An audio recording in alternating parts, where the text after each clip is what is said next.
ओम शांति। आज 18 जून 2026 साकार महावाक्य प्रातः मुरली बाबा कहते मीठे बच्चे अतीन्द्रिय सुखर अनुभव करिबा पाई सर्वदा एही स्मृति रे रुह जे मु कहार संतान। जदि बाबा को भूली जीव तेबे सुख हजिजिव। प्रश्न, बाबा को पाइबार स्थायी खुशी केउ पिलामानंकर रही थाए? उत्तर, जो पिलामाने जनक सहित निजर सर्वसंबंध जोड़िछंती, जो माने एकमात्र बाबांक स्मृति रे ही रहिबार परिश्रम करुछंती, कौनसी देहधारी को मने पकाऊ नाहंती, सेही मानंकर ही स्थायी खुशी रही थाए। जदि कौनसी देहधारीर स्मृति आसुछि तेबे बहुत कांदिबाकू पड़िबो। विश्वर मालिक हेउथुवा पिलामाने केबे भी कांदिबे नहीं। गीत बजाया बाबा ने, बचपन के दिन भुला ना देना, आज हसे कल रुला ना देना। ए गीतर अर्थ ये भी मध्य फिल्मी गीत बाबा मुरली पूर्वर पिलामानंकु सुनाउछंती। पिलादिन कथा मने रख, भूलिबनी केबे हेले। पिलादिन कथा जदि भूली जीव ताहले आज हसुच, पिलादिने हसुच, बड़ हेकी कांदिबो। ता अर्थ कौन? आम नुआ नुआ जितेबाला ज्ञान रे आसुचे सेतेबाला आमको बहुत नशा चढ़ुची, बहुत खुशी चढ़ुची। नुआ नुआ नुआ नुआ कथा आदि मध्य अंतर कहानी सब शुणुचे, बहुत नशा चढ़ी जाउची, खुशी बहुत बढ़ी जाउची। तो जेतेबाला बहुत दिन पुराना हो जाउचे तापरे धीरे धीरे पाठ मुंड रे रही जाउची, किंतु बाबांक स्मृति, बाबांक याद कमी कमी जाउची। आ निजको बहुत मिया मिठू बोली भाभी दौचे, बहुत आसुची मते बोली भाभी दौचे। तो से कौन हो खुशी गायब हो जाउची। बचपन के दिन भुला ना देना, आज हसे कल रुला ना देना। बाबा कहते ओम शांति। बाबा कहते मीठा मीठा संतान माने आमे बेहद पितांकर संतान अटो। एक कथा केबे भूली जाओ नहीं। जदि एही कथा भूली गल तेबे निजको कांदिबाकू पड़िबो। पुणी एही छीछी नरक दुनिया को बुद्धि चली जीवो। बाबांकर स्मृति रहिबा द्वारा अतीन्द्रिय सुखर अनुभूति होइथाए। सेही सुख बाबांको भूली जिबा द्वारा हजिजिबो। तेणु सदा सर्वदा मने रहिबा उचित जे मो बाबांकर संतान अटे, नचेत निजको कांदिबाकू पड़िबो। समस्ते भगवानंकर संतान अटंती। समस्ते कहउछंती हे बाबा, हे परमपिता परमात्मा रक्षा कर, किंतु बाबांक द्वारा रक्षा केउ समय रे होइथाए एकथा काहाकू हेले भी जणा नाही। साधु संत आदि केही हेले जानि नाहंती जे बाबांक ठारू आमको मुक्ति एवं जीवन मुक्ति केबे मिलिबो। काहेकि ना भगवान को ही अणु परमाणु भितरे थिबार कहि देउछंती, कहउछंती भगवान सर्वव्यापी। ताहले किए आमको मुक्ति दबो, जीवन मुक्ति दबो? से जदि एठी अछंती, आमे तांको डाकुचे जानि पारुने, ताहले से केमिति आमको मुक्ति आ जीवन मुक्ति देबे? से सिना परम धाम रो आसिले, आमे तांको डाकिले से आसीबे आ आमको मुक्ति आ जीवन मुक्ति देबे? केते सबु आत्मा मान को मुक्ति देवे, किंतु आमे केते जन आत्मा मान को जो माने भगवान के पाखरे पाठ पढ़ुचे, ब्रह्मा कुमार ब्रह्मा कुमारी बनीचे, आमको जीवन मुक्ति मिलिबो, अर्थात स्वर्ग धाम मिलिबो। बाबा कहउछंती एबे तुमे पिला माने बेहद्र पिता को जानि गलणी। सी हेले परम प्रिय परम पिता अटंती। तांक ठारू प्रिय वस्तु आउ किछि नाही। एपरि पिता को न जानिबा बहुत बड़ भूल। तेबे शिव जयंती काहेकि पालन करुछंती? सी किए एकथा मध्य केही जानि नाहंती। बाबा कहउछंती तुमे केते निर्बोध हो जाइछ। माया रावण तुमको कौन कर देछि? एबे तुमे पिला माने जानुछ एही भारत हमर जन्मभूमि अटे। मु प्रति 5000 वर्ष परे आसुची। बाबा कहउछंती मु प्रति 5000 वर्ष रे थरे आसुची, मु मझिरे आदो आसु नाही। सेमाने पुनी कहउछंती 40,000 वर्ष परे जेतेबेले एही कलिजुग शेष हेबो सेतेबेले आसीबे। त्रिमूर्तिर चित्र मध्य देखाई छंती। सेमाने केते भूल मार्ग रे चलछंती। 40,000 वर्ष हेले तो बहुत लंबा चौड़ा हे गला, लक्ष लक्ष वर्ष हेले तो बहुत लंबा चौड़ा हे गला। तो केही हेले भगवान को जानि परिबेनी, किछि बुझी परिबेनी, किछि हिसाब मिलिबनी कोनोसी कथार। बाबा कहउछंती मात्र 5000 वर्षर कल्प, सेथरु 1250 वर्ष लेखाए सबु जुग। 17 स्वर्ग हेला 1250 वर्ष, सत्य जुग हेला 1250 वर्ष, त्रेता जुग हेला 1250 वर्ष, द्वापर जुग 1250 वर्ष, पुणी कली जुग मध्य 1250 वर्ष। ତ ବାବା କହୁଛନ୍ତି ତ୍ରିମୂର୍ତ୍ତିର ଚିତ୍ର ମଧ୍ୟ ଦେଖାଇଛନ୍ତି ଏବଂ ତ୍ରିମୂର୍ତ୍ତି ମାର୍ଗ ନାମ ମଧ୍ୟ ରଖିଛନ୍ତି। କିନ୍ତୁ ତ୍ରିମୂର୍ତ୍ତି ବ୍ରହ୍ମା ବିଷ୍ଣୁ ଶଙ୍କରଙ୍କୁ କେହି ହେଲେ ଜାଣି ନାହାନ୍ତି। ବ୍ରହ୍ମା କଣ କରିଯାଇଛନ୍ତି, ବିଷ୍ଣୁ ଏବଂ ଶଙ୍କର କଣ କରନ୍ତି, କେଉଁଠି ରୁହନ୍ତି, କିଛି ବି ଜାଣି ନାହାନ୍ତି। ସମ୍ପୂର୍ଣ୍ଣ ଘୋର ଅନ୍ଧକାର ମଧ୍ୟରେ ଅଛନ୍ତି। କାଲି ହିଁ ବାବା ଆମକୁ ବୁଝେଇଥିଲେ, ପରଦିନ ହିଁ ବାବା ଆମକୁ ବୁଝେଇଥିଲେ ବ୍ରହ୍ମା କଣ କରି ଯାଇଛନ୍ତି। ବ୍ରହ୍ମା ନିଜର ଶରୀରକୁ ଭଗବାନଙ୍କୁ ଲୋନରେ ଦେଇଛନ୍ତି। ଭଗବାନ ତାଙ୍କ ମୁଖ ଦ୍ୱାରା ବାଣୀ ଶୁଣାଉଛନ୍ତି। ନୂଆ ଦୁନିଆ ବ୍ରହ୍ମାଙ୍କ ମୁଖରୁ ଶିବ ବାବା ସ୍ଥାପନ କରୁଛନ୍ତି। ବିଷ୍ଣୁ କଣ କରୁଛନ୍ତି, ବିଷ୍ଣୁ ଯୋଉ ନୂଆ ଦୁନିଆ ସ୍ଥାପନ ହଉଛି ସେଇ ନୂଆ ଦୁନିଆକୁ ସତ୍ୟ ଯୁଗରୁ ନେଇକରି ଶେଷ ପର୍ଯ୍ୟନ୍ତ ସତ୍ୟ ତ୍ରେତା ଦ୍ୱାପର କଳିଯୁଗ ପର୍ଯ୍ୟନ୍ତ ପାଳନା ଦେବେ। ଆଉ ଗୁପ୍ତ ରୀତିରେ ଦେବେ, ବିଷ୍ଣୁ ରୂପରେ ଦେବେ, ତାପରେ ଧୀରେ ଧୀରେ ଗୁପ୍ତ ରୂପରେ ଦେବେ। ଆଉ ଶଙ୍କର କଣ କରୁଛନ୍ତି, ଦୁନିଆ ତ ପୁରୁଣା ହେଇଯାଇଛି, ପୁରୁଣା ଦୁନିଆକୁ କଣ କରିବେ, ପୁରୁଣା ଦୁନିଆକୁ ଧ୍ୱଂସ କରିଦେବେ। ପାଞ୍ଚ ତତ୍ଵ ଏବଂ ପାଞ୍ଚ ବିକାର ଏକା ସାଙ୍ଗେ ବହୁତ ଉପଦ୍ରବ ମଚେଇବେ। ଉପଦ୍ରବରେ ସବୁ ମନୁଷ୍ୟ ମାନେ ଶରୀର ତ୍ୟାଗ କରିବେ। ଯାହା ଆମେ ଦେଖୁଛେ ସେ ସବୁ କିଛି ମାଟି ଭିତରେ ପଶିଯିବ, ପାଣିରେ ଧୋଇ ହେଇଯିବ। ଆଉ ପୁଣି ନୂଆ ଦୁନିଆ ଗଢି ଉଠିବ। ନୂଆ ଦୁନିଆର ପାହାଡ ସବୁ ସୁନାର ହୀରାର ପାହାଡ ସବୁ ଖଣି ସବୁ ଭରପୁର ହେଇଯିବ। ତ ବାବା କହୁଛନ୍ତି ଆଚ୍ଛା ସେମାନେ କୋଉଠି ରୁହନ୍ତି, ବ୍ରହ୍ମା ବିଷ୍ଣୁ ଶଙ୍କର? କାଲି ହିଁ ବାବା ମୁରଲୀରେ କହିଥିଲେ, ପରଦିନରେ ହିଁ କହିଥିଲେ। ସେ କୋଉଠି ରୁହନ୍ତି, ସେ ସୂକ୍ଷ୍ମ ବତନରେ ରୁହନ୍ତି। ଆକାରୀ ଶରୀର ଧାରଣ କରିକି ରୁହନ୍ତି। ସେଠାରେ କିଛି ଗଛପତ୍ର, ମାଟି, ପାଣି, ପବନ କିଛି ନଥାଏ। ନୀଳ ଆକାଶର ଉପରେ ବ୍ରହ୍ମଲୋକର ଆରମ୍ଭରେ ସୂକ୍ଷ୍ମ ବତନ ଅଛି। ସେଇଠି ସୂକ୍ଷ୍ମ ଶରୀର ଧାରଣ କରିକି ସେମାନେ ରୁହନ୍ତି। ତ ଏହା ଦୁନିଆରେ କେହି ବି ଜାଣି ନାହାନ୍ତି, ଆମେ ମଧ୍ୟ ଜାଣିନଥିଲେ। ବାବା ଆସିକି ଆମକୁ ବୁଝେଇଲେ। ସମ୍ପୂର୍ଣ୍ଣ ଘୋର ଅନ୍ଧକାର ମଧ୍ୟରେ ଅଛନ୍ତି। ବାବା ହେଲେ ରଚୟିତା, ତାଙ୍କର ଏହା କେତେ ବଡ ରଚନା ଅଟେ। ଏହି ନାଟକ କେତେ ବିଶାଳ ଅଟେ। ଏଥିରେ ବହୁତ ସଂଖ୍ୟାରେ ମନୁଷ୍ୟମାନେ ଅଭିନୟ କରୁଛନ୍ତି। ଆଜିଠାରୁ 5000 ବର୍ଷ ପୂର୍ବରୁ ଯେତେବେଳେ ସତ୍ୟଯୁଗ ଥିଲା ଭାରତରେ, ସେତେବେଳେ ଏହି ଲକ୍ଷ୍ମୀ ନାରାୟଣଙ୍କର ରାଜ୍ୟ ଥିଲା। ସେତେବେଳେ ଅନ୍ୟ କୌଣସି ରାଜ୍ୟ ନଥିଲା। ଭଗବତୀ ଶ୍ରୀ ଲକ୍ଷ୍ମୀ ଭଗବାନ ଶ୍ରୀ ନାରାୟଣଙ୍କୁ କୁହାଯାଏ। ଶିବ ବାବା ହେଲେ ଭଗବାନ। ସେ ନିଜର ଟାଇଟଲ ମଧ୍ୟ ନମ୍ବର 1 ଏବଂ ନମ୍ବର 2 ଆତ୍ମାଙ୍କୁ, ଏ ବିଶ୍ୱର ନମ୍ବର 1 ନମ୍ବର 2 ଆତ୍ମାକୁ ଦେଇଦେଲେ। ନାରାୟଣଙ୍କୁ ଦେଲେ ଭଗବାନଙ୍କର ଟାଇଟଲ, ଆଉ ଲକ୍ଷ୍ମୀଙ୍କୁ ଦେଲେ ଭଗବତୀର ଟାଇଟଲ। କେତେ ସେମାନେ ମନସା ସେବା କରିଛନ୍ତି, କେତେ ସେମାନେ ବିଶ୍ୱ ପାଇଁ କରିଛନ୍ତି, ପାଞ୍ଚ ତତ୍ଵ ପାଇଁ କରିଛନ୍ତି। ସେଥିପାଇଁ ତାଙ୍କୁ ଏତେ ବଡ ଟାଇଟଲ ମିଳିଲା। ରାମ ସୀତାଙ୍କୁ ମଧ୍ୟ ଭଗବାନ ରାମ, ଭଗବତୀ ସୀତା କହିଥାନ୍ତି। ତେବେ ଏହି ନାରାୟଣ ଭଗବାନ ଏବଂ ଲକ୍ଷ୍ମୀ ଭଗବତୀ କେଉଁଠୁ ଆସିଲେ? ଭଗବାନ ତାଙ୍କୁ ପଢେଇକିରି ବନେଇଲେ। ସେମାନେ ଏହିଠାରେ ହିଁ ରାଜତ୍ୱ କରିଛନ୍ତି। ସ୍ୱର୍ଗ ଦୁନିଆରେ ସେମାନେ ରାଜତ୍ୱ କରିଛନ୍ତି। ବାବା କହୁଛନ୍ତି ସେମାନଙ୍କର ଜୀବନ କାହାଣୀ ତ କେହି ଜଣେ ହେଲେ ବି ଜାଣି ନାହାନ୍ତି, କେବଳ ଗାୟନ କରି ଚାଲିଛନ୍ତି। ହେ ଭଗବାନ, ଦୁଃଖହର୍ତ୍ତା ସୁଖକର୍ତ୍ତା। କିନ୍ତୁ ଏ କଥା କାହା ବୁଦ୍ଧିରେ ବି ଆସୁନାହିଁ ସେ ଦୁଃଖହର୍ତ୍ତା ସୁଖକର୍ତ୍ତା କିପରି ଅଟନ୍ତି।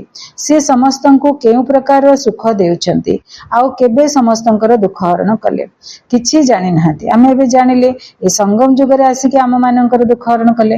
ତାପରେ ଆମମାନଙ୍କୁ ଶିଖେଇଲେ ଅନ୍ୟ ସବୁ ଆତ୍ମା ମାନଙ୍କର ତମେ ଦୁଃଖ ହରଣ କର, ହରି ବନ, ଦୁଃଖହର୍ତ୍ତା ମାଷ୍ଟର, ଦୁଃଖହର୍ତ୍ତା ସୁଖକର୍ତ୍ତା ବନ। ଏଭଳିଆ ଆମକୁ ମଧ୍ୟ ଶିଖେଇଲେ। ଆଉ ସେ କୋଉ ପ୍ରକାରର ସୁଖ ଦେଇଛନ୍ତି? ସେ ସ୍ୱର୍ଗର ସୁଖ ଦେଇଛନ୍ତି। ଏଇ ଜୀବନର ଦୁଃଖରୁ ମୁକ୍ତି ଦେଇଛନ୍ତି। ଆଉ ସବୁ ଆତ୍ମା ମାନଙ୍କୁ ନେଇକି ଶାନ୍ତି ଧାମ ଚାଲି ଯାଇଛନ୍ତି। ତ ଏଇ ପ୍ରକାରରେ ସେ ଆମକୁ ସୁଖ ଦେଇଛନ୍ତି। ମୁକ୍ତି ଧାମରେ ଥିବା ଆତ୍ମା ମାନଙ୍କୁ ସୁଖ ଦେଇଛନ୍ତି, ସ୍ୱର୍ଗରେ ଆସୁଥିବା ଆତ୍ମା ମାନଙ୍କୁ ସୁଖ ଦେଇଛନ୍ତି।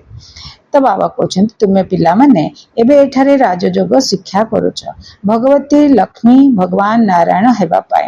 ଏକଥା ମଧ୍ୟ ଜାଣିଛ ଯେ ଭଗବତୀ ସୀତା ଭଗବାନ ରାମ ମଧ୍ୟ ହେବେ। ସତ୍ୟଯୁଗରେ 8 ଜନ୍ମ ଶେଷ କରି ପୁଣି ରାମ ସୀତାଙ୍କ ରାଜ୍ୟରେ ଆସିବେ। ଯିଏ ଆରମ୍ଭରୁ ଆସିଲେ ସତ୍ୟଯୁଗରେ 8 ଜନ୍ମ ପାଇବେ। 8 ଜନ୍ମ ପରେ ପୁଣି ସତ୍ୟ ତ୍ରେତା ଯୁଗରେ ସେ ସତ୍ୟ ଯୁଗକୁ ଓହ୍ଲେଇ ଯିବେ। ଓହ୍ଲେଇଲା ପରେ ସେଠାରେ ମଧ୍ୟ 12 ଜନ୍ମ ପାଇବେ।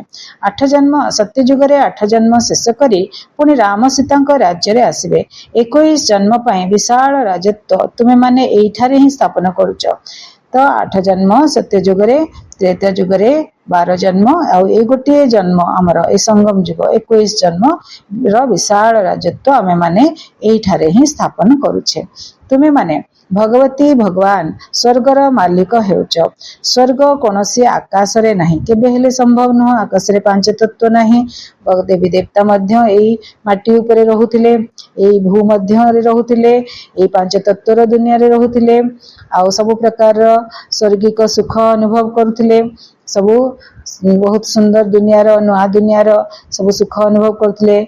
आउ एटॉमिक एनर्जी मध्य थिला, ता द्वारा मध्य बहुत काम होतिला। तो बाबा कहउछंती एकथा साइंस बहुत सुख देउतिला, एकथा मध्य काहाको जणा नै, एकदम तुच्छ बुद्धि होई जाइछंती। कहउछंती अमुक स्वर्गवासी हेले किंतु किछि भी बुझु नहंती। अच्छा तेबे कोन ख्रिस्टियन बोधी समस्ते सत्य जुग को जिबे?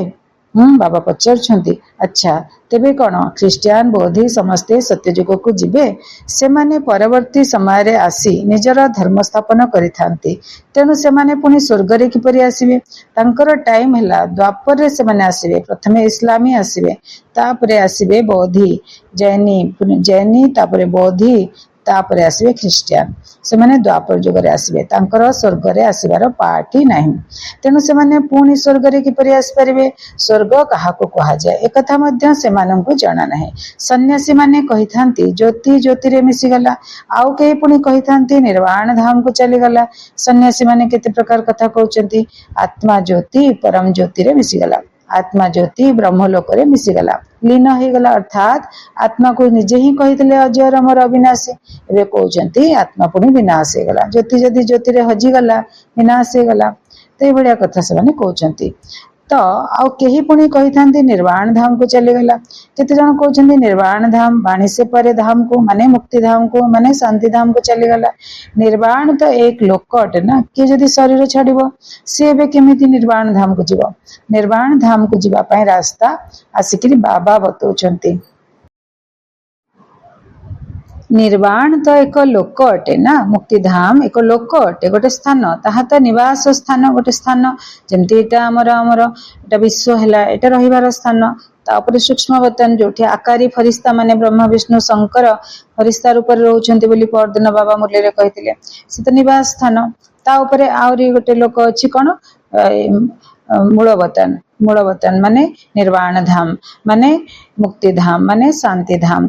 तो सेटा मध्य रहिबार स्थान, आत्मा मानक रहिबार स्थान। आत्मा निजर असली सत्य स्वरूप रे रहिथाय सेठी। तळको आसिले शरीर मिले, पांच तत्वर शरीर मिले, तापरे पाठ बजाए, किंतु सेटा हैला गोटे आत्मा मानकर रहिबार स्थान। ताहा तो निवास स्थान। ज्योति ज्योति रे लीन हेबार प्रश्न ही उठु नाही।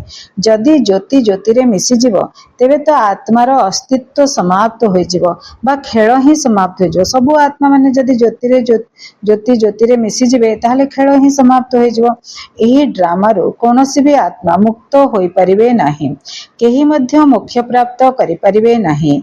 गीतर अर्थ मध्य केही जानि नाहंती, ना केही जीवन मुक्तिर अर्थ को जानिछंती, ना आत्मा परमात्मार अर्थ को बुझिछंती। बाबा हमको सब कथा बुझेछंती, तेणु आमे माने जानुछे। किंतु दुनिया रे आमे जेतेबेले थिले, आमे जेतेबेले शूद्र थिले या पूर्वरु बाबांको पाखो आसनथिले, आमे मध्य ए सब ज्ञान किछि हेले जानि नथिले। तो से माने जो माने वर्तमान से दुनिया रे अछंती, लौकिक दुनिया रे शूद्र अछंती, से माने ए सब कथा किछि हेले बुझि नाहंती। बाबा कहउछंती तुम मानकर चेहरा तो मनुष्य मानकर रहिछि, जहा कि देवता मानकर मध्य थिला। सत्यजुग आरंभ रे देवता माने थिले, सत्यजुग आरंभ रे देवता माने थिले। सेमानकर राज्य 2500 वर्ष चलला। सत्यजुग 1250 वर्ष आ त्रेता जुग 1250 वर्ष, एमिति दुईटा सेमानकर राज्य 2500 वर्ष 2500 वर्ष चलला। बाकी 2500 वर्षर कथा जेउ समय रे अन्य सबु धर्म माने आसी थांती। बाकी द्वापर रु 1250 वर्ष रे आउ कलिजुग 1250 वर्ष, एई 2500 वर्ष रे अन्य धर्म माने तळको आसी, धर्म पिता माने आसिले, तांको पछे पछे तांको धर्मर आत्मा माने मध्य तळको ओल्हेले, शरीर प्राप्त कले एवं पाठ बजाउछंती। 5000 वर्ष परिवर्ते मनुष्य माने कल्प वृक्षर आयुष लक्ष लक्ष वर्ष बोली कहि दैछंती, किंतु तुम कथा को बुझापी केही आसबे नाही। हाँ सही माने भी सही माने ही आसबे जो माने कल्प पूर्वर आसी बुझिथिबे। प्रथमे तो बुझाइबाकू हेबो जे गोटे हेला हद्र सन्यास जो सन्यासी माने घर द्वार छाड़ी जंगल रे जाई रही थांती।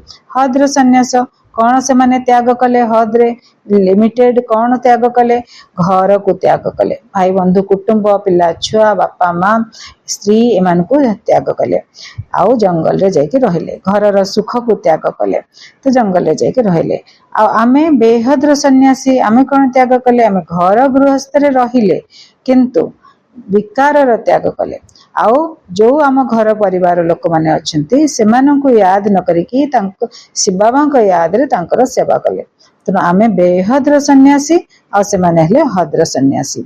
तो बाबा कहते प्रथमे प्रथमे से माने मध्य सत्व प्रधान थिले। द्वापर जुगरे सन्यास धर्म आरंभ हैला। सन्यास धर्म जिते आरंभ हैला से सन्यासी माने सत्व प्रधान थिले, माने से माने बहुत पावर थिला तांको पाखरे, आत्मा रे बहुत पावर थिला। पुणी एबे तम प्रधान होई जिबा कारणरो जंगल रो फेरी आसी बड़ बड़ महल तैयारी करी रहउचंती। सबु जिज्ञासु माने तांको बहुत धन संपत्ति दे दउचंती, जो माने तांको बाणी सुनुचंती खुशी कि तांको धन संपत्ति दे दउचंती, महल तैयारी करिकि दे दउचंती। तेणु से माने जंगल रे रहउनांती, महल तैयारी करिकि घरर सुख सुविधा रे रहउचंती। त्याग तपस्या तांको जीवन रे नाही, कारण से माने आग सत्व प्रधान थिले, पावरफुल थिले, शक्तिशाली थिले आत्मा माने। एबे से माने कमजोर हे गलेनी। कालक्रमे सबु धर्म गुडाक तळकु तळकु खसी जिवो, सबु आत्मा माने तळकु तळकु खसी जिवे। तांकर शक्ति, तांकर गुण, तांकर कला सबु जक तळकु खसी जिबार जोगुरु से माने आउ एते त्याग तपस्या करि परिबे नाही। एही सन्यासी माने मध्य पवित्रता आधार रे भारत को निश्चित भाव रे पर्यंत आश्वस्त करी रखिचंती। जेतेबेले द्वापर जुगरे वाम मार्ग रे देवी देवता आत्मा माने वाम मार्ग रे जीवा आरंभ कले। सबु मनुष्य वाम मार्ग रे गले, सबु मनुष्य काम विकार द्वारा समस्त संतान उत्पत्ति कले। तो से समय रे बहुत व्यापक हो जाय थांता काम विकार, वर्तमान जेमती बहुत व्यापक हो जायछि से भलिया व्यापक हो जाय थांता जदि सन्यासी माने आसिकरी घर गृहस्थर त्याग करि न थांते, पवित्रतार धर्म को निजर करि न थांते, तेबे सेठी ब्रेक लागि गला टिके। सन्यास माने पवित्रता को धारण कलारु समस्ते तांको प्रति आकर्षित हेले, पवित्रता जगु आकर्षित हेले कि एटा भलो जिंस। से माने एमती भी तो करुथिले। आज कृष्ण जयंती, आज शिव जयंती, आज रावण नवमी, आज दुर्गा पूजा, आज सरस्वती पूजा, भल भल दिन मानकरे से माने तो कौन करुथिले? संक्रांति, गुरुवार एमती दिन मानकरे समस्ते पवित्रतार व्रत को धारण करथिले, शुद्ध अन्न खाउथिले, किंतु सबु बेला पई करू नथिले। किंतु ब्रेक लागि गला टिके जेतेबेले सन्यास धर्म आरंभ हैला से माने टिके ब्रेक लागि गला कि अपवित्र हबार नाही, एटा पवित्रतार मार्ग, भल मार्ग बोली कि अपवित्र सन्यासी मानकु मध्य से माने सम्मान दृष्टि रे देखिबा आरंभ कले। तो नहले भारत बहुत पूर्वरु काम विकार ग्रस्त हो जाता। वर्तमान जो भलिया परिस्थिति हेची काम विकार रो से भलिया परिस्थिति सेतबेले हेई पारि थांता। तो बाबा कहउचंती जदि एही सन्यास धर्म न थांता तेबे भारत एकदम विकार रे जळी जाई थांता, पूरा पूरी पतित हो जाई थांता, बहुत जल्दी हो जाई थांता। एबे एते लेट रहला, कलिजुग अंतर हैला, एही भली मध्य ड्रामा तयारी होईची। सेमानंक भितरे प्रथमे पवित्रतार शक्ति थिला, जहा द्वारा सेमाने भारतर स्थिति बजाय रखिछंती। साधु सन्यासी को बाबा महिमा करुछंती। से जेतेबेले एही देवता मानकर राज्य थिला सेतेबेले एही भारत केते धनशाली थिला, पवित्रता थिला तो धनशाली थिला। एमानंकर केते बड़ बड़ हीरा नीलार महल थिला। एबे से सब कुआडे गला? सब किछि तळको चली गला। जेतेबेले काम विकार रे वाम मार्ग रे चली गले आत्मा माने पवित्रतार स्थिति रु तळको खसी आसिले, सेतेबेले तांकर देव पद नष्ट हो गला। आ तापरे भारत भूमि भीतर को, माटी भीतर को सबु धन संपत्ति चली गला। अयोग्य संतान को बाबा एते संपत्ति तो दे पारि न थांते, तेणु सबू हीरा नीला महल हीरा नीलार पहाड़ सबू भीतर को चलीगला।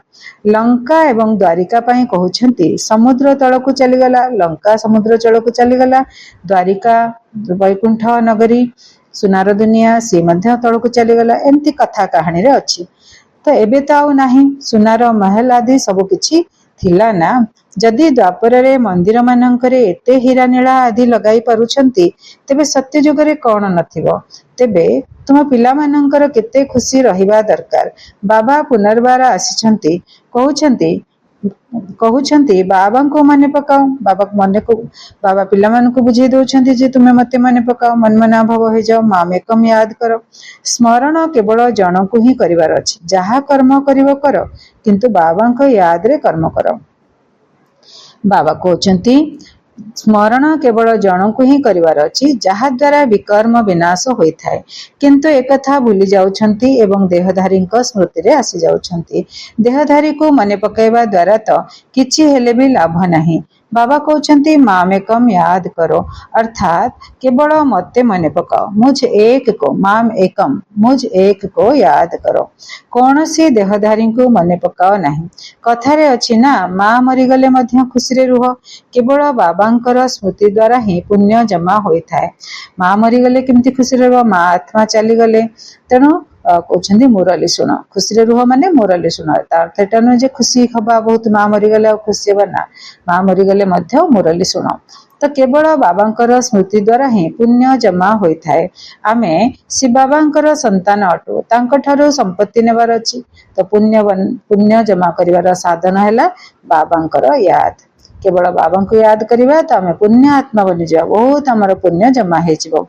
तो बाबा कहउछंती आमे श्री बाबांकर संतान अटु, तांको ठारो संपत्ति नेबार अछि।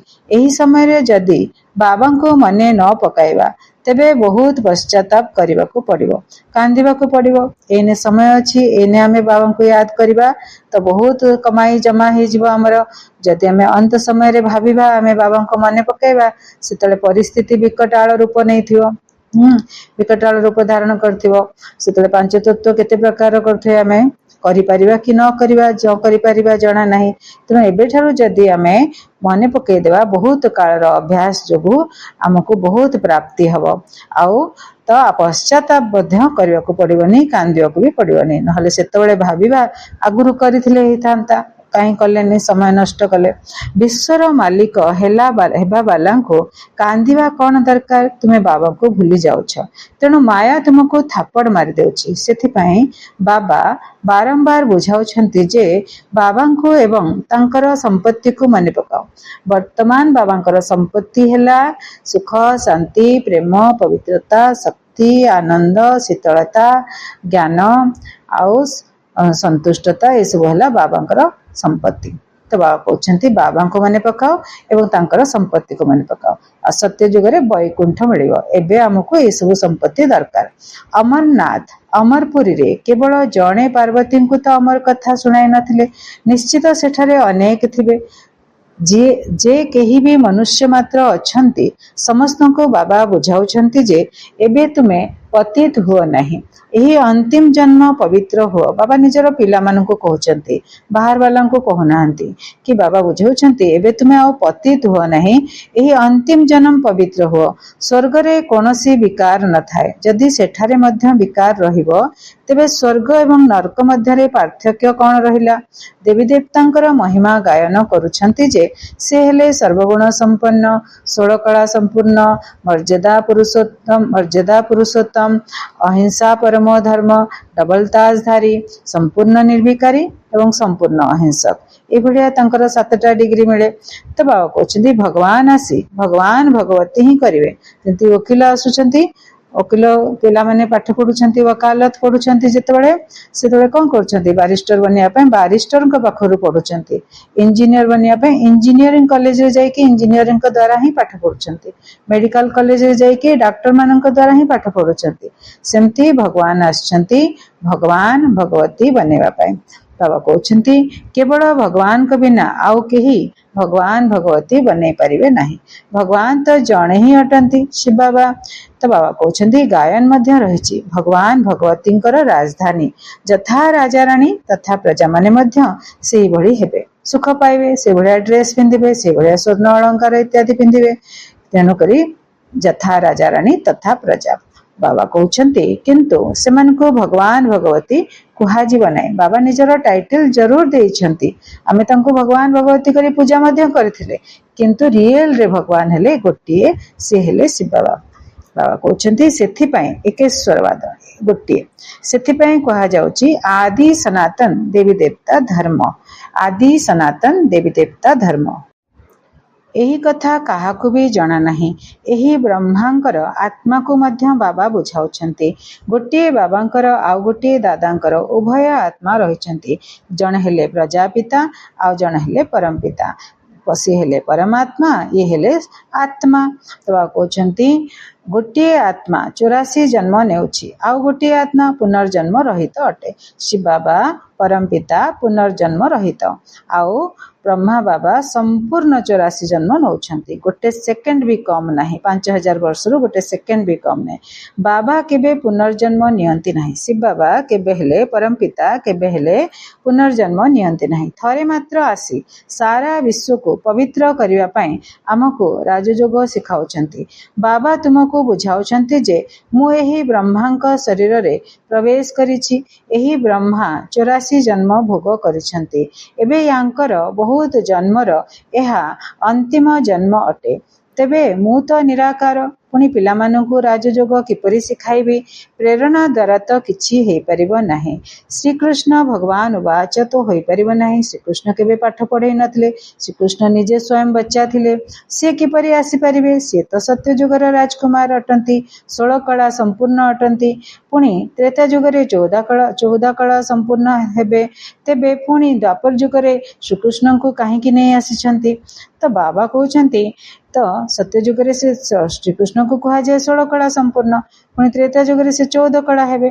तापरे पुणी द्वापर युगरे श्रीकृष्ण को आनिले कला तो कमी जाइथिबो। तो श्रीकृष्ण 16 कला ताहले गायन भूल हो जिवो। तेनु श्रीकृष्ण केबे हेले पाठ पढ़े नाहंती। तो बाबा कहउछंती से माने बनेइछंती ना गीता भागवत रे श्रीकृष्ण पाठ पढ़ाउछंती बोली कि राजयोग सिखाउछंती। अर्जुन को एकुटिया अर्जुन को सिखाउछंती। सब जिनस कहानी अच्छी से सब भूल कथा कहानी। तो बाबा कहउछंती पुणी द्वापर युग को श्रीकृष्ण को काहेकि नहीं आछंती। तांको तो प्रथम रु आसीबा दरकार। से तो 84 जन्म पाइबे पूरा 5000 वर्ष ए संसार रे पाठ बजेबे। तेणु तांको तो प्रथम रु आसीबा दरकार सत्य युगरु। बाबा बुझाउछंती प्रथमे बाबा को मने पकाओ नचेत माया एकदम चापुड़ा मारिदेव। जेपरी लाजकुड़ी लता होई थाए जहाको छुईबा मात्रे झाउली जाय थाए तुम मानकर मध्य एई भली अवस्था होई थाए। जदि बाबा को स्मरण न कल तेबे सब किछि समाप्त होई जिवो। गीत रे मध्य सुनिल बचपन के दिन भुला नहीं देना आज हसे कल रुला ना देना। जदि बाबा को भूली गल तेबे केउठी ना केउठी आघात लागि जिवो। बाबा कहउछंती तुमे मोर संतान अटना। एही ब्रह्मांकर शरीर तो विषय विकार रो जन्म नेछि। से ब्रह्मांकर शरीर को जन्म देइछंती। जिए ब्रह्मांकर शरीर को जन्म देइछंती से यांकर लौकिक माता पिता अटंती। ये तो हेले पारलौकिक पिता हमर मध्य लौकिक माता पिता अटंती। आम समस्तंकर अछंती। आउ शिव बाबा हेले हमर पारलौकिक पिता स्पिरिचुअल फादर। आउ शरीर माता पिता लौकिक माता पिता हेले बॉडीली फादर। एवं एही ब्रह्मा को पुणी अलौकिक पिता कहा जाउचे। हमर आउ जणे पिता पारलौकिक पिता आमे भक्ति रे तांको पूजा करथले भगवान कहिकरी। आउ लौकिकर पिता हमर समस्तंकर अछंती माता पिता। आउ ब्रह्मा हेले अलौकिक पिता। ये ब्रह्मा हद्र पिता थिले एबे पुणी बेहद्र पिता हे गले। एबे देखो एही लौकिक कन्या निर्मल शांता ये ब्रह्मा तांकर लौकिक पिता। निर्मल शांता दादी परदादी थिले तो सी हेले ब्रह्मांकर लौकिक कन्या लौकिक संतान तांकर। ये ब्रह्मा तांकर लौकिक पिता हेबा सहित अलौकिक एवं पारलौकिक पिता मध्य अटंती। गोटे बही अछि निर्मल शांता दादी लिखिचंती ता ना हैला 3 in 1। तो ब्रह्मा बाबा दादा लेखराज हेले तांकर लौकिक पिता। तांको भितरे जेतेबेले शिव बाबा प्रवेश करिगले पारलौकिक पितांकु से ब्रह्मा बाबांको शरीर पाइले। पुणी सी जेहेतु पाठपढ़ा ब्रह्मा बनी जाइछंती दादा लेखरा जाऊ नाहंती तेणु सी हेले तांकर अलौकिक पिता। तो 3 in 1 गोटे ब्रह्मांक शरीर रे से 3 जन को पाइले लौकिक अलौकिक एवं पारलौकिक पिता को प्राप्त कले। तो बहुत सुंदर किताब बाबा कहते ये ब्रह्मा तांकर लौकिक पिता हेबा सहित अलौकिक एवं पारलौकिक पिता मध्य अटंती। शिव बाबांकर तो केही भाई भौणी नाहंती माता पिता नाहंती भाई भौणी नाहंती ना लौकिक ना अलौकिक ना पारलौकिक केते पार्थक्य रही। एक बाबांकर होइजिबा माउसी घर कथा नुहे तो बाबा कहते शिव बाबांकर जेहेतु से बिंदु रूप निराकार भगवान तांकर माता पिता केही नाहंती कोठी भी वर्णन नहीं आ तांकर भाई भौणी मध्य केही नाहंती। तांकर ए 3टी बापा हमर जेमति 3टी बापा हे गेले लौकिक अलौकिक ब्रह्मा आ पारलौकिक शिव बाबा 3टी पिता हे गेले हमर तांकर एमिति केही रिलेटिव संबंध केही भी नाहंती शिव बाबांकर। बाबा कहते एक बाबांकर होइजिबा माउसी घर कथा नुहे एही भली बाबांक सहित संबंध जोड़िबाकु हेबो सेथिपाई समय लागिबो। शिव बाबांकर स्मृति रे रहिबा बहुत कष्टकर कथा। केही 50 वर्षर ज्ञानी मध्य सारा दिन भितरे शिव बाबांकु याद भी करि नथांते एमिति भी अछंती। अन्य समस्तंकु भूली केवल बाबांकु याद करिबा बहुत मेहनतर कथा। केही 1% माने पकाउछंती बाबा केते कथा बड़ कथा कहले एमिति पिला अछंती जे 1% मने पकाउछंती तो आउ केही 2% मध्य मने पकाउछंती ताठारु मध्य कम आधा प्रतिशत बड़ कष्ट रे मने पकाउछंती। पिला एते कम समय बाबा को मने पकाउछंती केवल मुरली शुणुछंती आ किछि करनांती एहा बहुत उच्च लक्ष्य अटे।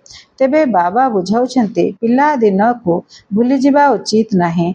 बाबांक ठारू स्वर्गर संपत्ति मिलुछि तुमे जानिछ आमे बंची थाउ थाउ मरी बाबांकर होइछु नुआ दुनिया को जिबा पाए। आमे बंची थाउ थाउ मरी बाबांकर होइछु नुआ दुनिया को जिबा पाए तेणु तुमको स्थायी खुशी रहिबा दरकार। ओहो मु 2 मुकुटधारी हेबी ब्रह्मा बाबा केते खुशी नशा चढ़ौछंती केते खुशी रे केते नशा चढ़ौछंती मु 2 मुकुटधारी हेबी मते डबल ताज मिलिबो 2टा ताज गोटे हैला रत्न जड़ित मुकुट मिलिबो पुणी पवित्रतार मुकुट मिलिबो। मनुष्य माने कोन जानिछंती जे सत्य युग रे एही देवता मानको 16 कला संपूर्ण एवं 14 कला संपूर्ण काहेकि कहउछंती एसबु किछि भी जानि नहंती। एही भक्ति मार्गर शास्त्र इत्यादि पुनर्बार लेखा जीवो एही हठ योग तीर्थयात्रा इत्यादि पुनर्बार हेबो। पुणी जेतेबेले आमे द्वापर युग को ओल्हेई जिबा सेतेबेले पुणी हठ योग आरंभ करिबा दान पुण्य तीर्थ इत्यादि पुणी करिबा आरंभ करिबा। तो बाबा कहउछंती किंतु एहा द्वारा कोन हेबो कोन स्वर्ग को चली जिवे जो माने तीर्थयात्रा करूछंती हठ योग करूछंती दान पुण्य करूछंती रात्रि जागरण करूछंती कोन से माने स्वर्ग मिलिबो तांको ए भली कल्लारु तांको कोन स्वर्ग मिलुछि सेठी। तो बाबा कहउछंती कोन स्वर्ग को चली जिवे ना बहुत लोक रिद्धि सिद्धि द्वारा कार्य करूछंती। तबे रिद्धि सिद्धि वाला तो बहुत अछंती हजार हजार मनुष्य सेमानंक पछरे पड़छंती। बाबा कहउछंती रिद्धि सिद्धि वाला बहुत अछंती हजार हजार मनुष्य सेमानंक पछरे पड़छंती। रिद्धि सिद्धि द्वारा घड़ी इत्यादि बहुत जिनिस बाहर करिथांती।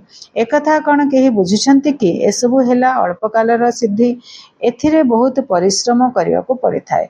एही रिद्धि सिद्धि आदि शिक्षा करिवा पाए मध्य पुस्तक रहिछि केते लक्ष लक्ष मनुष्य सेमानंकर पछरे पड़िछंती। तुमे पिला माने जानिछ जे आमको बाबांक ठारू स्वर्गर संपत्ति मिलुछि।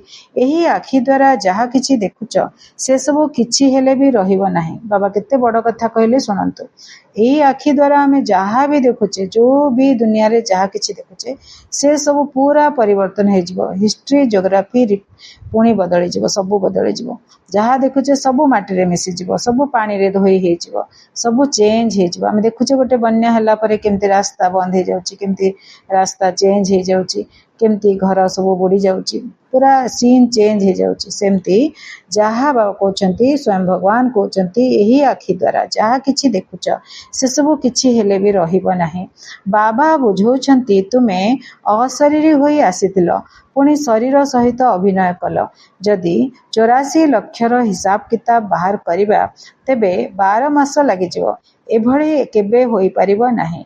84 जन्मर हिसाब किताब बताइबा तो बहुत सहज। कहउछन्ती तुमे 84 जन्मर चक्र लगाई चलिछ। सूर्यवंशी माने थिला बेले चंद्रवंशी नथांती। जेतेबेले सूर्यवंशी थिबे आरंभरू सेतबेले चंद्रवंशी नथिबे। से परम धाम रे विश्राम करुथिबे। आत्मा रूपरे आत्मा सत्य स्वरूप रे परम धाम रे बिंदु रूप रे बसिथिबे। तांकर टाइम हेले से माने आसीबे। तो सूर्यवंशी माने थिला बेले चंद्रवंशी माने नथांती। सूर्यवंशी कुलर राज्य शेष होला परे पुणी चंद्रवंशी हेले। एबे तुमे माने जानिछ जे आमे माने हेले ब्राह्मण वंशी।